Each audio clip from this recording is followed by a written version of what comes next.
2020년 5월 10일 주일 예배에 오신 여러분들을 주의 이름으로 환영합니다. 모두 묵도하심으로써 하나님 앞에 예배 드립니다.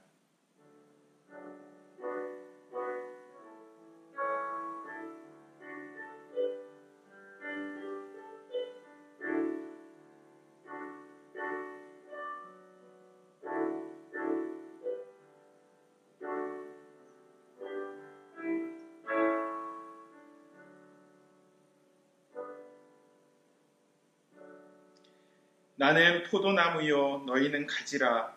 그가 내 안에 내가 그 안에 거하면 사람이 열매를 많이 맺나니 나를 떠나서는 너희가 아무것도 할 수 없음이라. 아멘. 하나님 감사합니다. 오늘도 포도나무 대신 그 예수 그리스도 앞에 그분과 연합하기 위하여서 하나님 이 시간 주님을 예배합니다. 이 예배를 통해서 우리와 함께 하시는 그 주님을 경험하게 하여 주시고 성령께서 우리들의 심령 가운데 우리들의 삶 가운데 정말 필요한 메시지로 필요한 영감으로 필요한 은혜로 저희들 가운데 채워주시는 예배되게 하여 주옵소서. 감사하며 예수님의 이름으로 기도합니다. 아멘.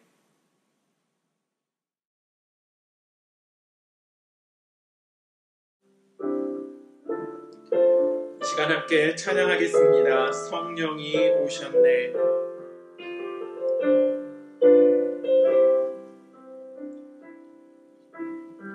허무한 시절 지날 때 깊은 한숨 내쉴 때 그런 풍경 보시며 단식하는 분 있네.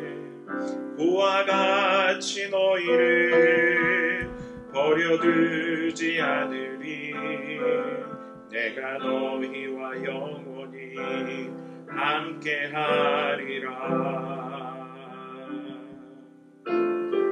성령이 오셨네.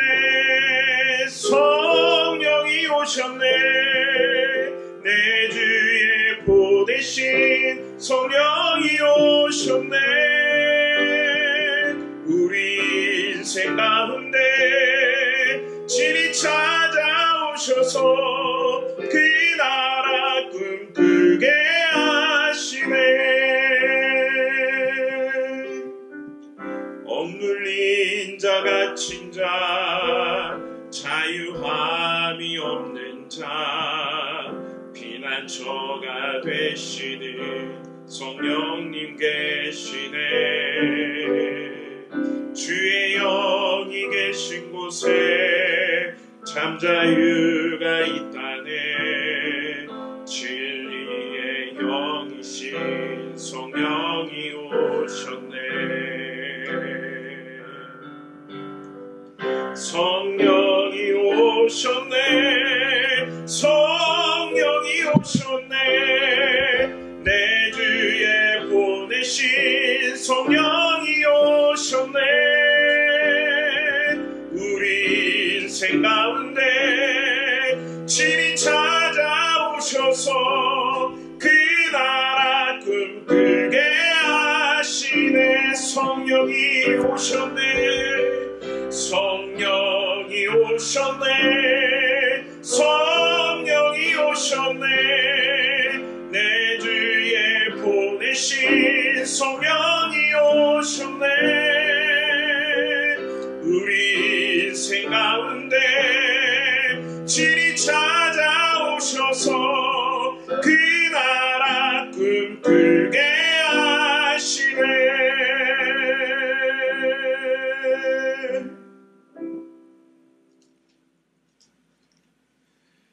오늘 함께 나눌 하나님의 말씀입니다. 구약성경 열왕기상 19장 3절에서 8절까지의 말씀입니다. 열왕기상 19장 3절에서 8절입니다. 함께 봉독하겠습니다. 그가 이 형편을 보고 일어나 자기의 생명을 위해 도망하여 유다에 속한 브엘세바에 이르러 자기의 사환을 그곳에 머물게 하고 자기 자신은 광야로 들어가 하룻길쯤 가서 한 로뎀나무 아래에 앉아서 자기가 죽기를 원하여 이르되 여호와여 넉넉하오니 지금 내 생명을 거두시옵소서. 나는 내 조상들보다 낫지 못하니이다 하고 로뎀나무 아래에 누워 자더니 천사가 그를 어루만지며 그에게 이르되 일어나서 먹으라 하는지라. 본즉 머리맡에 숯불에 구운 떡과 한 병 물이 있더라. 이에 먹고 마시고 다시 누웠더니 여호와의 천사가 또 다시 와서 어루만지며 이르되 일어나 먹으라. 내가 갈 길을 다 가지 못할까 하노라 하는지라. 이에 일어나 먹고 마시고 그 음식물의 힘을 의지하여 40주 40야를 가서 하나님의 산 호렙에 이르니라. 아멘. 오늘은 나눔이 돌봄입니다 라는 제목으로 함께 하나님의 말씀을 나누겠습니다. 미국에 와서 어린 아이들이 이렇게 장난치고 함께 노는 것을 볼 때에 자주 듣게 됐던 표현이 하나 있습니다. Sharing is caring 이라는 표현이었어요. Sharing is caring. 말 그대로 하면 나누는 것이 돌보는 것입니다. 나눔이 돌봄입니다 라는 뜻이에요. 아이들은 이렇게 이야기할 때는 주로 장난감이나 먹을 것을 가지고 싸우다가 자기가 원하는 것을 갖기 위해서 상대방한테 하는 말이긴 해요. 하지만 이 이야기, 이 표현을요, 이번 한 주간 동안 저는 좀 머릿속에 되뇌이면서 정말 지금이 나눔이 돌봄이다, 나눔이 돌봄이다라는 이 이야기가, 이 사실이 정말 우리 가운데 필요한 시대에 우리가 살고 있다라는 생각을 해보게 되었습니다. 여러분, 이 시대는요, 우리가 서로 나누면서 서로의 돌봄을 경험해야 되는 시기인 것 같아요. 우리가 서로가 서로를 아낀다라는 것, 우리가 서로가 서로를 사랑한다라는 것, 그것이 표현이 되고 그것들이 경험이 되어져야 지치고 이렇게 가라앉은 우리들 삶 가운데 새 힘을 얻을 수 있는 것이 아닌가라는 생각을 해봅니다. 나눔이 필요한 시대, 돌봄이 필요한 시대, 이 시대에 하나님은 우리를 어떻게 돌보시는가? 그리고 성도된 우리는, 하나님의 자녀된 우리는 하나님의 그 돌보심으로, 하나님의 그 나누심으로 어떻게 주변의 사람들을 돌보고 섬기고 살아야 하는가? 그 이야기를 엘리야의 이야기를 통해서 함께 나누어 보고자 합니다. 엘리야 선지자는 저희들이 잘 알고 있는 것처럼 아마도 성경에 나오는 선지자들 가운데 가장 능력이 출중했던 선지자였었을 것 같아요. 그래서 예수님이 오셨을 때도 사람들은 혹시 당신이 엘리야냐라고 물어보기도 합니다. 그처럼 엘리야는 이스라엘 역사 속에서 굉장히 영향력 있던 그런 선지자였고 수많은 기적을 경험했던, 수많은 기적을 가져왔던 그런 선지자였기도 합니다. 엘리야 선지자의 이름 자체가 내 하나님은 여호와이시다 라는 뜻이 있어요. My God is who He is. 하나님께서 하나님 되심을 그 이름으로부터 증거하고 있는 그랬던 선지자가 바로 엘리야 선지자였다라는 거예요. 그뿐만 아니에요. 우리가 잘 알고 있는 대로 갈멜산에서 바알의 그 선지자들과 싸워서 대승을 이루고요. 사르밧가브의 그 가루와 기름이 마르지 아니하는 그런 기적, 사르밧가브의 그 죽은 아들을 다시 살려내는 기적, 그리고 나중에 이제 회리바람에 휩싸여서 죽음을 경험하지 않고 천국에 승천했던 그러한 사람으로 우리는 엘리야를 기억하고 있어요. 그런데 그 엘리야 선지자가 그렇다면 완전한 사람이었냐? 그렇지 않다라는 거예요. 성경은 엘리야 선지자가 우리와 똑같은 성정을 가지고 있었던 사람이다라고 이야기해요. 오늘은 그 엘리야 선지자의 그러한 약함, 엘리야 선지자의 그 지쳐있는 상황, 그것들을 바라보면서 하나님이 어떻게 그를 돌보셨는가 한번 살펴보려고 합니다. 오늘 저희가 함께 나눈 그 열왕기상 19장에서 이제 3절부터 8절까지의 말씀인데요. 그 19장 3절 말씀 초반부는 이렇게 시작을 합니다. 엘리야가요, 이 형편을 보고 일어나 자기의 생명을 위해 도망하여 라고 기록하고 있습니다. 엘리야가 형편을 보았대요. 그리고 나서 그 형편이 정말 위태한 형편이었고 좋지 못한 형편이었기 때문에 자기의 생명을 위해서 도망갔다라는 거예요. 그 형편이 어떤 형편이었는가? 이제 그 전에 나오는 열왕기상 이제 17장과 18장 말씀을 살펴보면 우리는 그 형편을 이해할 수 있습니다. 먼저 18장 말씀에 보면은 아까도 말씀드렸다시피 정말 역사적인 그런 영적인 전투로 기록이 되는 갈멜산의 대결이 등장을 합니다. 바알 선지자 450명과 아세라 선지자 400명, 총 850명의 우상 그 선지자들이 모입니다. 그리고 그들에게 이제 엘리야 선지자가 제안을 하는 거예요. 그 송아지를 잡아서 그 나무 위에 올려놓고 하늘에서 불이 내려서 재물을 태우도록 하게 하는 그러한 대결을 제안하게 되는 것입니다. 그 바알 선지자들과 아세라 선지자들이 아침부터 저녁까지 그들의 우상인 바알에게 부르짖습니다. 하지만 아무 응답이 없어요. 심지어 칼과 창으로 자해하면서 미친 듯이 떠들어댄다고 성경은 그렇게 이야기를 합니다. 하지만 아무런 응답도 경험하지 못했습니다. 마침내 엘리야 선지자의 순서가 돌아왔어요. 엘리야 선지자는 그 사환들에게 제단의 물을 가득 붓고 하나님 앞에 불을 구하기 시작합니다. 이때에 18절 38절 말씀이에요. 이에 여호와의 불이 내려서 번제물과 나무와 돌과 흙을 태우고 또 도랑의 물을 핥은지라. Then the fire of the Lord fell and burned up the sacrifice, the wood, the stones, and the soil, and also licked up the water in the trench. 성경은 이렇게 기록하고 있습니다. 얼마나 정말 통쾌한 승리입니까? 그뿐만 아니에요. 그로 인해서 이렇게 갈팡질팡하고 하나님을 섬겨야 될지 바알을 섬겨야 될지 알지 못했던 이스라엘 백성들이 이제 그 사건 이후에 여호와는 그는 하나님이시로다 라고 고백하게 되는 겁니다. The Lord, He is God. 이러한 고백을 온 백성으로부터 이끌어냈던 하나님의 사람이 바로 엘리야였다라는 거예요. 그리고 나서 이제 그 엘리야 선지자는요, 바알 선지자들을 기손 시내까지 쫓아갑니다. 그리고 나서 거기에서 그 모든 우상을 섬겼던 그 바알 선지자들을 몰살하게 돼요. 그뿐만 아닙니다.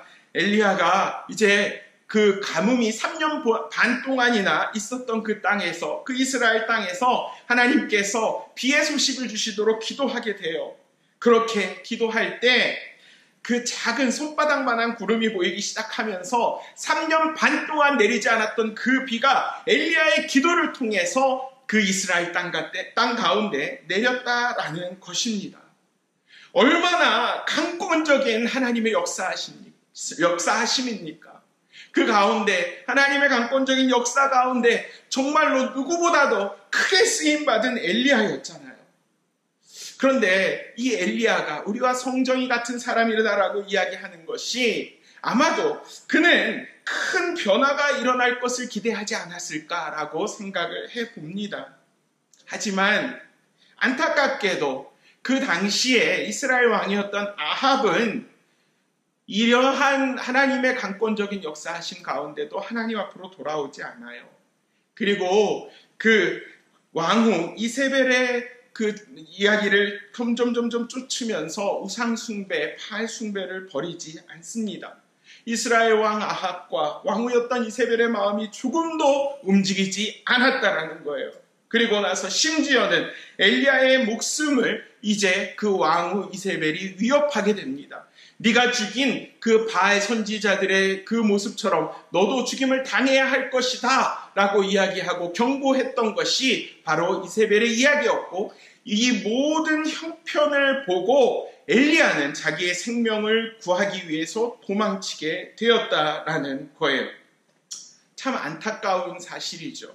저희들의 삶 가운데서도 하나님께서 일하시는 것을 경험할 때가 있어요. 또 하나님께서 우리들을 통해서 그렇게 일하시고 나서 또 어떠한 기대를 갖게 하실 때가 있어요. 하지만 저희들의 삶을 비춰볼 때 엘리야처럼 정말 이거는 하나님의 뜻이다. 하나님의 계획하심이다. 하나님의 섭리하심이 그 가운데 있다라고 생각을 했는데 그 뒤에 그 이어지는 변화들이 우리가 기대하는 것만큼 드러나지 않을 때가 있다라는 거예요. 그때 사람들은 좌절하게 되어 있어요. 그 사태 사람들의 마음은 오히려 그 전보다 더 무너지게 되어 있다라는 것입니다. 3장 후반부에요.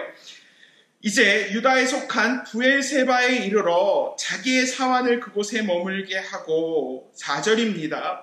자기 자신은 광야로 들어가 하룻길쯤 가서 한 로뎀나무 아래에 앉아서 자기가 죽기를 원하여 이르되 여호와여 넉넉하오니 지금 내 생명을 거두시옵소서 나는 내 조상들보다 낫지 못하니이다 하고 엘리야는 기도하게 됩니다.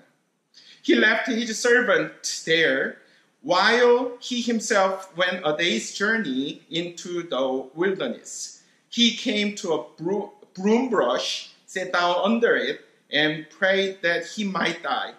I have had enough, Lord, he said. Take my life. 참 연약한 모습이죠. 저는 그런 생각을 해봤어요. 왜 엘리야가 자기 사환은 그 브엘사바에 머물게 하고 하룻길쯤 걸어서 광야로 나아간 이후에 로뎀나무 밑에 앉아서 하나님 앞에 죽기를 구하는 기도를 할까? 민망한 것도 있었을 것 같아요. 하나님께서 그렇게 크게 사용하신 사람이기 때문에 그러한 하나님의 강권적인 역사 이후에 무너지는 자기의 심령의 모습을 보면서 민망한 마음을 가질 수도 있었을 것 같아요. 하지만 그보다 더 엘리야의 마음을 사로잡고 있었던 것은 고독이 아니었을까라는 생각을 해봅니다. 고독, loneliness.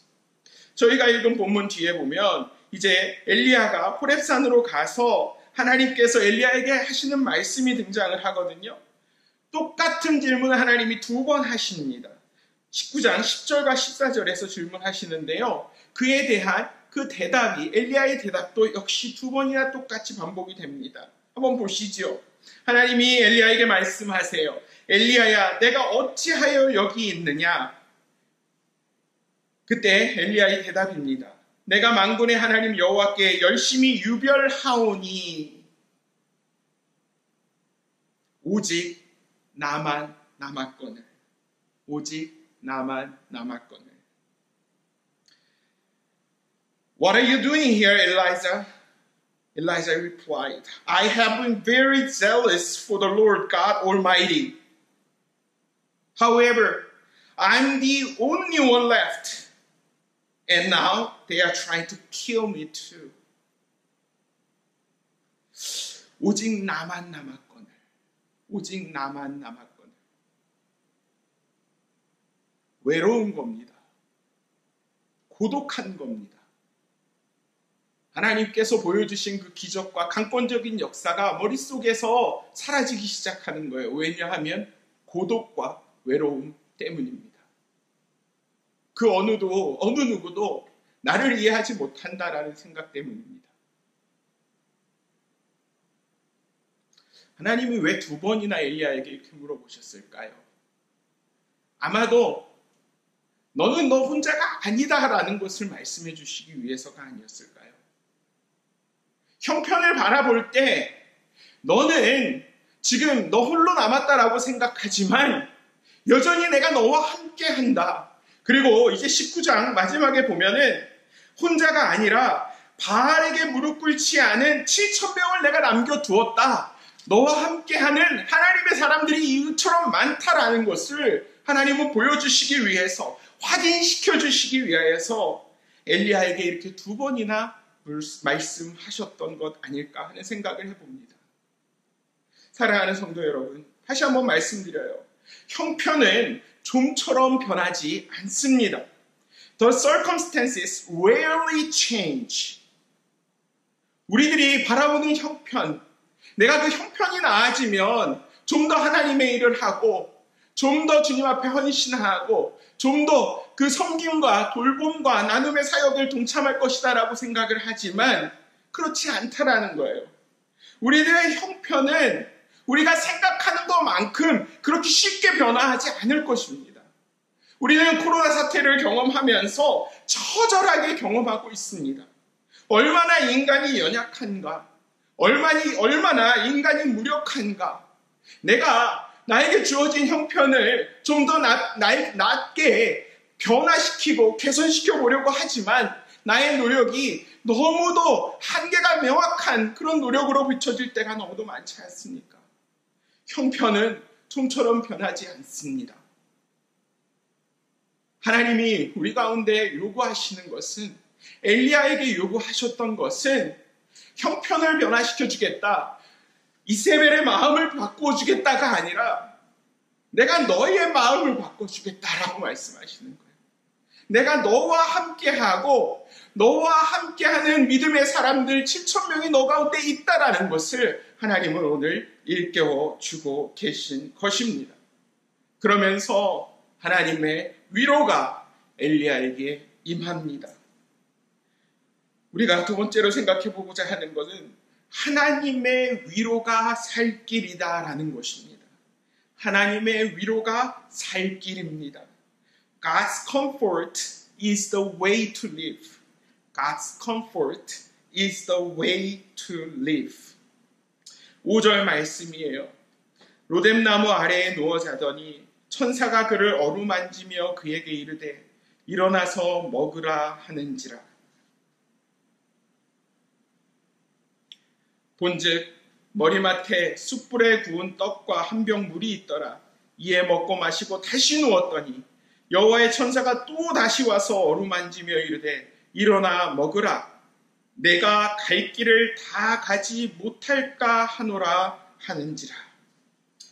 Then he lay down under the bush and fell asleep. All at once an angel touched him and said, Get up and eat.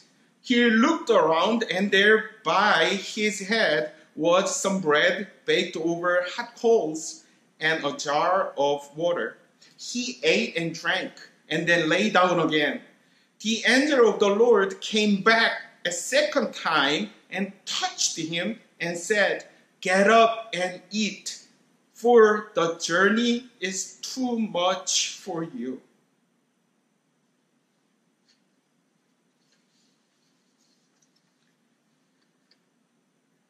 엘리야는 아마도 기적의 주인공이었지만 그러한 갈멜산의 그 대결 전투 가운데서 몹시도 피곤하지 않았을까라는 생각을 해요. 영적으로도 외로움과 고독을 느낀과 동시에 육신적으로 굉장히 지쳐 있었을 거라는 생각을 합니다. 하나님 앞에 죽여달라고 구하러 갔던 그 광야, 그 로뎀나무 아래, 거기에서 누워 잠이 듭니다.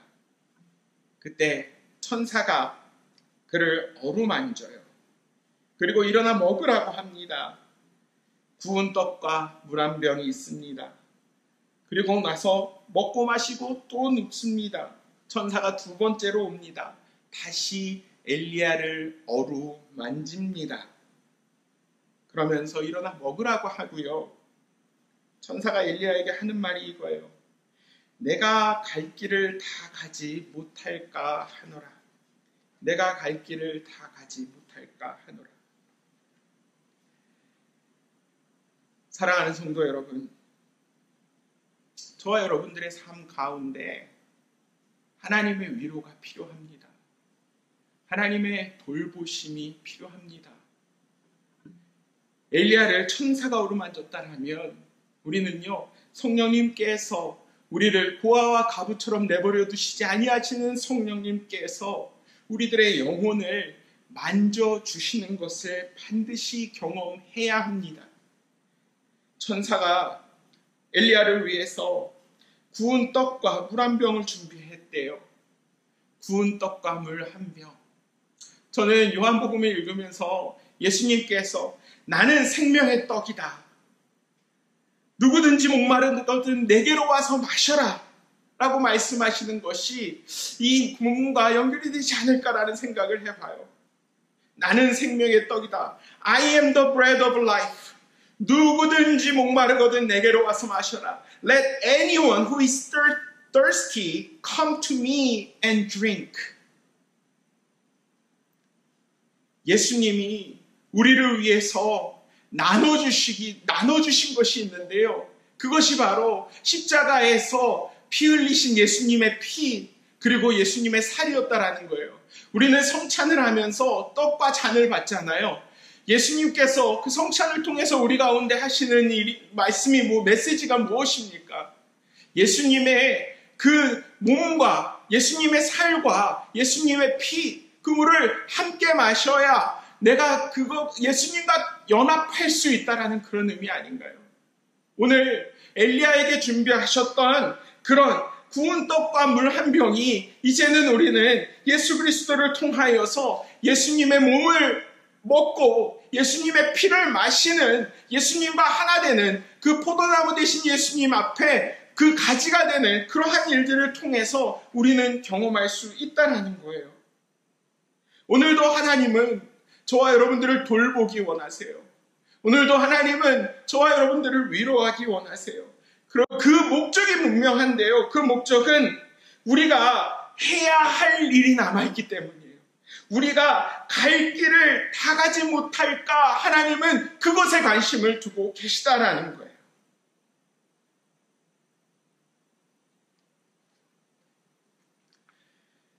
사실 이러한 하나님의 공급하심, 하나님의 돌보심을 그 엘리야 선지자는 이전에 미리 경험한 적이 있습니다. 처음에 그 엘리야 선지자가 사역을 시작하면서 아합 왕에게 내가 그 기도하지 않으면 이스라엘 땅 가운데 기근이 계속될 것이다라고 이야기하고 이제 도망을 가거든요. 그때 그 그리 시냇가에 숨게 되는데 그때에도 하나님은 까마귀를 통해서 떡과 고기를 엘리야에게 공급하신 그 기록이 열왕기상 17장에 보면 등장을 합니다. 너는 여기서 떠나 동쪽으로 가서 요단 앞 그리 시냇가에 숨고 까마귀들이 아침에도 떡과 고기를 저녁에도 떡과 고기를 가져왔고 Live here, turn eastward and hide in the Keris ravine east of the Jordan. The ravens brought him bread and meat in the morning and in the evening. 물론 엘리야가 하나님의 이 돌봄을 경험할 수 있었던 그 분명한 이유가 있습니다. 엘리야는 자기 자신을 위해서 사역한 게 아니었어요. 하나님을 향한 열심이 있었어요. 열정이 있었어요. 하나님 앞에 온전한 신뢰를 내어드리고 그 믿음을 붙들고 가는 열정이 그 가운데 있었다라는 거예요. 저는 오늘 여러분들 가운데 이 세상에서 이야기하는 그 번영신학에서 이야기하는 무조건적인 축복과 무조건적인 위로, 돌봄 이것을 이야기하고 있는 것이 아니에요.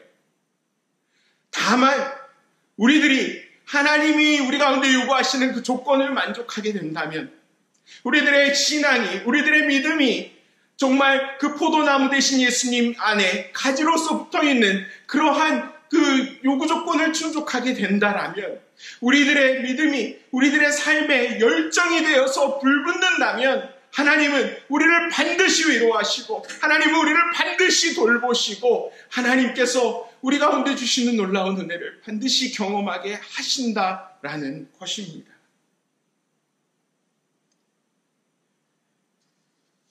하나님의 위로하심이 우리가 살아갈 수 있는, 호흡할 수 있는 유일한 길입니다. 그 하나님은요, 우리 가운데 사명을 주시는 하나님이세요. 아까 말씀드렸던 대로 천사가 엘리야에게 한 말대로 하나님이 우리를 돌보시는 이유는 내가 갈 길을 다 가지 못할까 하노라 하는 그러한 마음 때문이셨어요. 사랑하는 성도 여러분, 저와 여러분들이 해야 할 일이 있습니다. I do have something to do. We do have something to do. 그것이 무엇일까요? 물론 궁극적인 그 위로와 궁극적인 돌봄은 하나님께로부터 나오는 것입니다.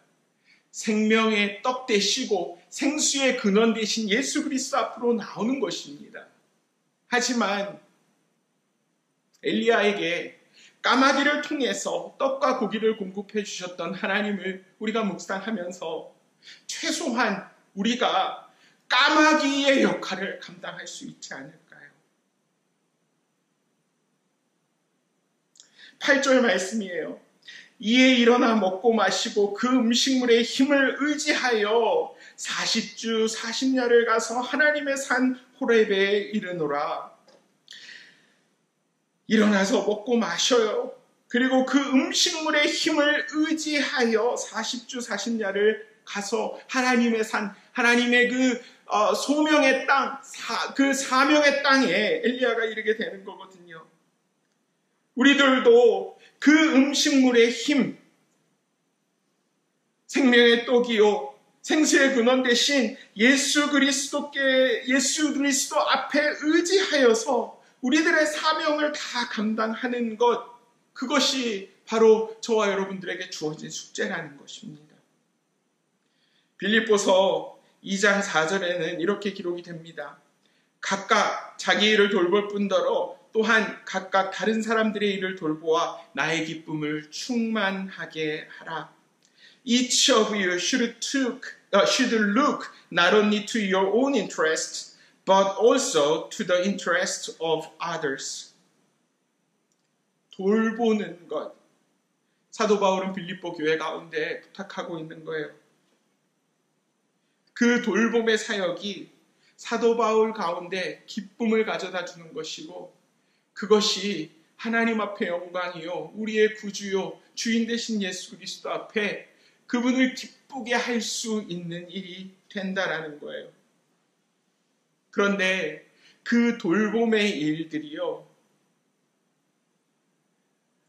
아까 우리가 8절에서 본 것처럼 그 엘리야가 먹고 마시고 그 음식물의 힘을 의지해서 했던 것처럼 우리들도요, 그 생명의 떡이요 생수의 근원 되신 예수 그리스도 앞에 의지해야만 그것을 감당할 수 있다라는 거고요.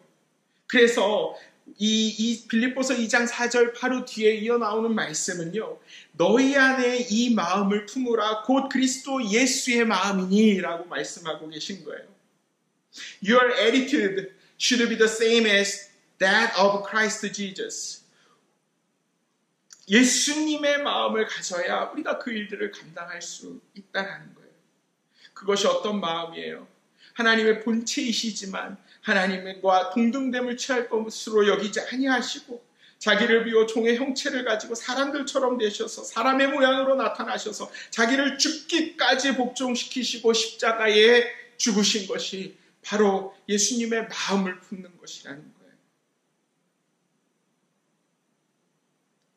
이것이 예수님께서 우리 가운데 보여주신 나눔이었어요. 이것이 예수님께서 우리 가운데 보여주신 돌봄이었어요. 오늘은 마더스데이입니다. 돌봄이라는 단어를 생각해 볼 때 자녀들을 향한 어머님의 돌봄, 그것을 빼고 생각할 수가 없는 것 같아요. 아무리 말을 안 듣고 아무리 정말 나를 괴롭게 한다 할지라도 어머니들은 자녀들 사랑하고 돌보시잖아요. 무엇이든지 그 자녀들과 나누고 싶어 하시잖아요. 오늘 마더스데이를 맞이해서 그 어머니들 앞에 좀 당부의 메시지를 드리고 싶습니다. 그 돌봄을, 나의 자녀들에게 향하고 있는 그 돌봄을 이제는 주 안에서 하나된 그 가족이 된 우리 교회 공동체 안에도 정말 돌봄이 필요한 사람들에게도 나의 손을 뻗칠 수 있다라면 하나님 얼마나 기뻐하실까요?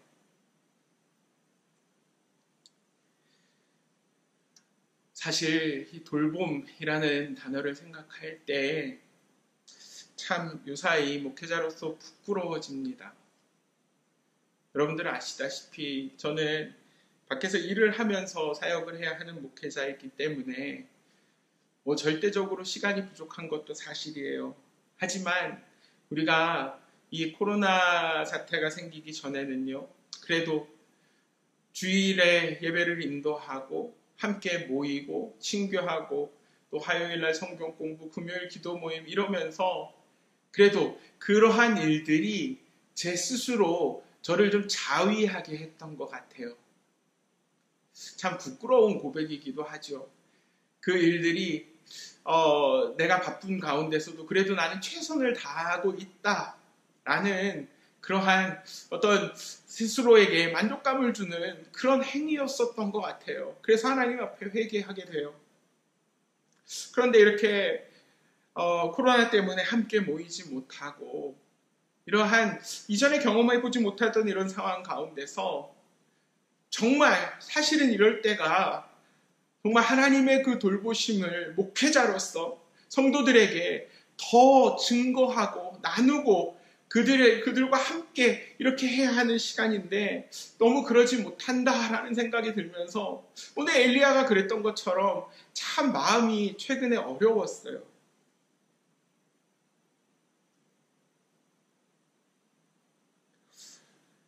그러면서 오늘 말씀을 이제 준비했고요. 말씀을 준비하는 가운데 하나님께서 주시는 그러한 음성들을 듣고 성령의 인도하심 가운데 다시 한번 순종을 하고요. 그 부끄러움, 이러한 일들을 통해서 정말 하나님의 그 돌보심을 다시 한번 경험할 수 있는 그런 계기로 삼아야겠다는 생각을 하게 되더라고요. 사랑하는 성도 여러분, 오늘은 여러분들께 두 가지 숙제를 내드리고자 해요. 이것을 목사의 신세 한탄으로 듣지 마시고 하나님께서 우리 가운데 주시는 음성으로 좀 듣고 이 숙제를 함께 해주셨으면 합니다. 첫 번째로는 우리 스스로를 돌보는 것입니다.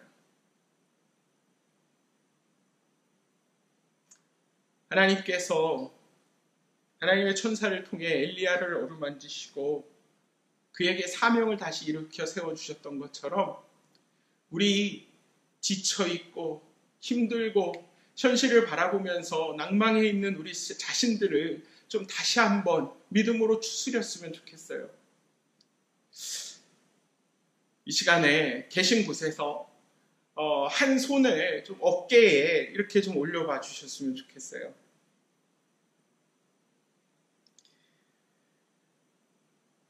토닥토닥이라는 단어가 있잖아요. 이렇게 격려하는 거예요. 톡톡 치면서 자기의 이름을 넣어서 한번 해보는 겁니다. 누구누구야, 힘내야지. 아직 할 일이 많이 있잖아. 오희영 목사, 힘내야지. 아직 할 일이 많이 있잖아. 이 일을요, 이번 주 한 주 좀 매일매일 아침에 반복해서 우리가 좀 하나님의 음성으로 들으면서 경험해 왔으면 좋겠어요. 두 번째 숙제는 우리 주변에 돌봄이 필요한 자들에게 나의 사랑을, 나의 마음을 전하는 것입니다. 빌립보서 말씀대로 나의 일을 돌볼 뿐더러 또한 다른 사람들의 일을 돌보는 것이 하나님을 기쁘시게 하는 거거든요. 예수 그리스도의 마음으로 내가 이전에 그렇게 자주 연락하지 못했던 사람한테 메시지를 보내거나 전화 한 통 해보시는 걸 좀 부탁을 드려요. 두 사람에게, 이게 시간이 오래 지나면 잘 안 하시게 되잖아요. 그러니까 가급적이면 오늘이나 내일 중에 두 사람을 선정하셔서, 많이 하려면 좋지만 너무 힘드니까요. 두 사람을 선정하셔서 내가 그 두 사람은요, 지난 한 달간 좀 연락을 안 했던, 나와 자주 연락하지 않냐는 사람이었으면 좋겠어요. 그 두 사람에게 전화를 해서 메시지를 보내서 안부를 묻고 기도 제목을 묻고 함께 이 돌봄을 우리 공동체 가운데서 한번 이루어 보는 것이 어떨까요? 시간에 마무리하면서 함께 찬양했으면 하는 찬양이 있습니다. 주가 일하시네라는 찬양이에요. 우리가 한참 전에 예배 때 한번 불렀던 기억이 나는데 제가 가사를 좀 들려드릴게요. 날이 저물어 갈 때, 빈들에서 걸을 때, 그때가 하나님의 때. 지금이 그렇잖아요. 해가 지는 것 같고 빈들에서 광야에서 걷는 것 같은 그런 때 아닌가요? 근데 그때가 하나님의 때라는 거예요. 내 힘으로 안 될 때, 빈손으로 걸을 때 내가 고백해 여호와 이래. 우리들의 힘으로 안 되잖아요. 형편을 볼 때 안 되잖아요. 우리 손에는 아무것도 들려지는 게 없는 것 같잖아요. 그때 우리는 그때도 하나님이 돌보신다. 그때도 여호와 이래 하나님이 준비하신다라는 믿음으로 가는 거예요. 우리 모인 이곳에 주님 함께 하시네. 누리네 아버지 은혜. 하나님께서 바알에게 무릎 꿇지 않은 7,000명을 남겨두셨다라고 그 외로움과 고독에 떨고 있는 엘리야에게 말씀하셨던 것처럼 이 우리 교회 가운데 하나님이 함께 하신다라는 거예요. 적은 떡과 물고기 내 모든 걸 드릴 때 모두 고백해 여호와 이래. 그런데 그 오병이어가 없다면 5,000명이 먹을 수 없었잖아요. 오병이어가 없었다라면 예수님이 기적을 행하실 수 없었잖아요. 내가 가지고 있는 작은 나의 마음을 하나님 앞에 내어드리는 거예요. 떡 5덩어리, 물고기 2마리, 아주 작은 것이라도 하나님 앞에 모든 걸 내어드릴 때 우리는 하나님의 일하심을 경험할 수 있다라는 거예요. 주가 일하시네, 주가 일하시네, 주께 아끼지 아니하는 자에게, 주가 일하시네, 주가 일하시네, 신뢰하며 걷는 자에게. 우리가 하나님께서 일하시는 것을 이러한 환경 가운데, 이런 척박한 환경 가운데서 보기 원하시지 않아요. 우리 교회를 통해서 하나님이 하시는 일들을 보기 원하지 않으세요.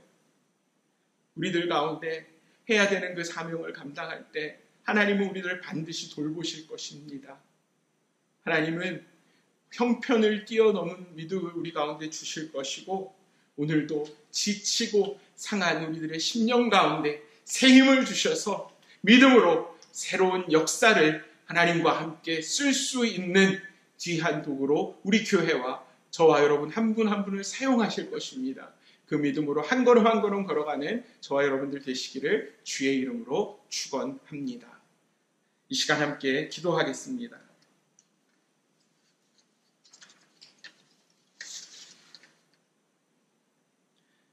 하나님, 놀라운 기적의 그 한복판에 서 있었던 엘리야였습니다. 하지만 그 엘리야가 형편을 바라봤을 때 그는 정말로 그 이전의 모든 기적과 하나님의 개입하심을 다 잊고 스스로 그 고독 속에서, 외로움 속에서 하나님 앞에 죽기를 구하는 그러한 초라한 모습으로 전락하고 맙니다. 하지만 하나님 엘리야를 나무라지 않으셨습니다. 하나님 엘리야를 돌보셨습니다. 어루만지셨습니다. 아버지 하나님, 저희들도 하나님의 돌보심이 필요합니다. 예수 그리스도의 십자가를 통해, 부활을 통해 우리 가운데 나눠주신 그 사랑, 이제는 그 하나님의 그 나눔과 하나님의 그 돌보심이 나의 삶 가운데 엘리야처럼 그렇게 직접적으로 경험되기를 원합니다. 그리고 그 하나님의 돌보심을 사도 바울의 그 권면처럼 나의 주변의 사람들을 돌아보는 것으로 이제 확대해서 하나님을 정말 기쁘시게 하는 그런 도구가 되기를 원합니다. 돌본다라는 것 정말 쉬운 일 아닙니다. 하지만 예수님의 마음을 우리가 소유하게 될 때 생명의 떡이요 생수의 근원 되신 그 예수님의 마음을 내 마음 가운데 품을 때 우리는 하나님의 돌봄을 받고 또 나의 주변에 돌봄이 필요한 사람들을 돌아볼 수 있는 그런 그릇이 도구가 될 수 있음을 믿습니다. 아버지 하나님, 지쳐있는 우리들의 심령, 우리들의 자신을 추스리게 하여 주옵소서. 하나님의 사명을 감당하기 위하여서 이제 나의 그 달려갈 길을 위하여서 다시 추스리고 일어날 수 있도록 하여 주옵소서. 하나님, 우리 교회 공동체 가운데, 지역사회 가운데, 전도 대상자들 가운데 우리들의 돌봄이 필요한 자들이 있습니다. 그들에게 하나님, 지금 이때가 바로 우리들의 그 손을 내밀어야 될 때임을 저희들 깨닫습니다. 아버지 하나님, 더 이상 핑계하지 않게 하셔 주시고, 주변에 그 돌봄이 필요한 자들에게 내가 먼저 예수님의 마음으로 예수님의 손과 발이 되어서 그들에게 다가설 수 있는 우리 아가페 교회 모든 성도들 되게 하여 주시옵소서. 감사하며 살아계신 예수님의 이름으로 기도드리옵나이다. 아멘.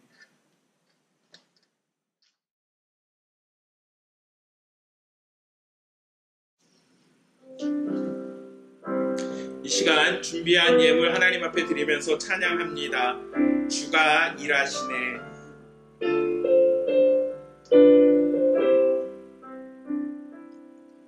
날이 저물어 갈 때, 빈들에서 걸을 때, 그때가 하나님의 때.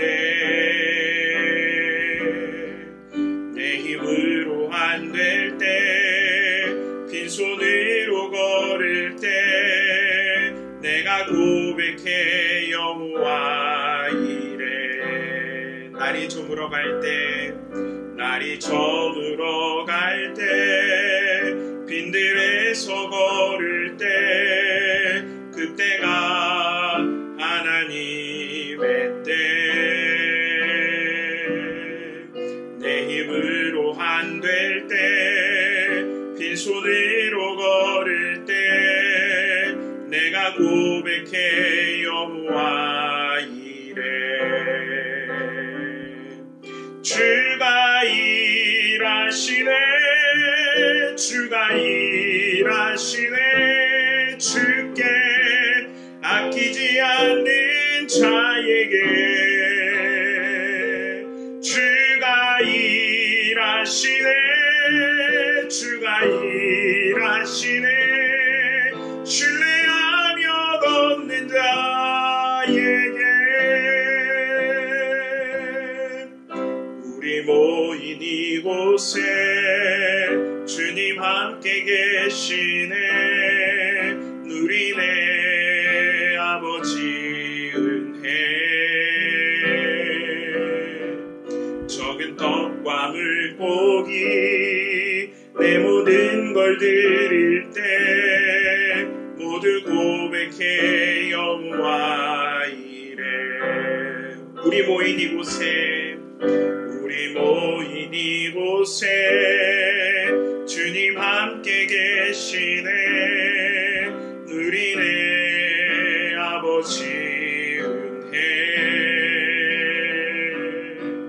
적은 떡과 물고기 내 모든 걸 드릴 때 모두 고백해 여호와 이래. 주가 일하시네, 주가 일하시네. 주께 아끼지 않는 자에게 주가 일하시네, 주가 일하시네. 신뢰하며 걷는 자에게 주가 일하시네, 주가 일하시네, 주가 일하시네. 주께 아끼지 않는 자에게 주가 일하시네, 주가 일하시네. 신뢰하며 걷는 자에게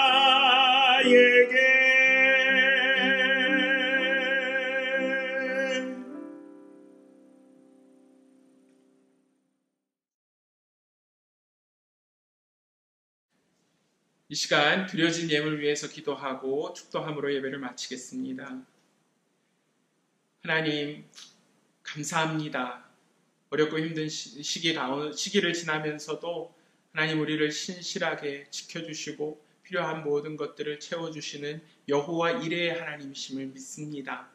아버지 하나님, 그 하나님 앞에 믿음의 고백으로 드려진 이 예물을 주님 기쁘게 받아 주시옵소서. 액수가 중요한 것이 아닙니다. 하나님, 우리들의 마음을 주님 앞에 온전히 내어드리는 것, 주님의 주되심을 고백하는 것이 저희들에게 필요합니다.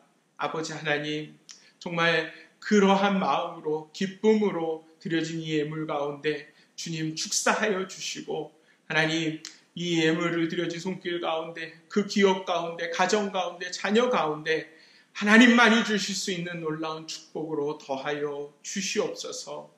감사하며 예수님의 이름으로 기도합니다. 아멘. 지금은 우리 주 예수 그리스도의 은혜와 아버지 하나님의 크신 사랑과 성령님의 교통하심이 엘리야를 돌보셨던 하나님을 고대하고 그 하나님의 돌보심을 입고 이제는 내 주변에 정말 그 돌봄이 필요한 자들에게 나의 손을 내밀 수 있는 그러한 존재가 되기로, 하나님의 도구가 되기로 작정하는 한 사람 한 사람 머리 위에 지금부터 영원토록 함께 계실지어다. 아멘.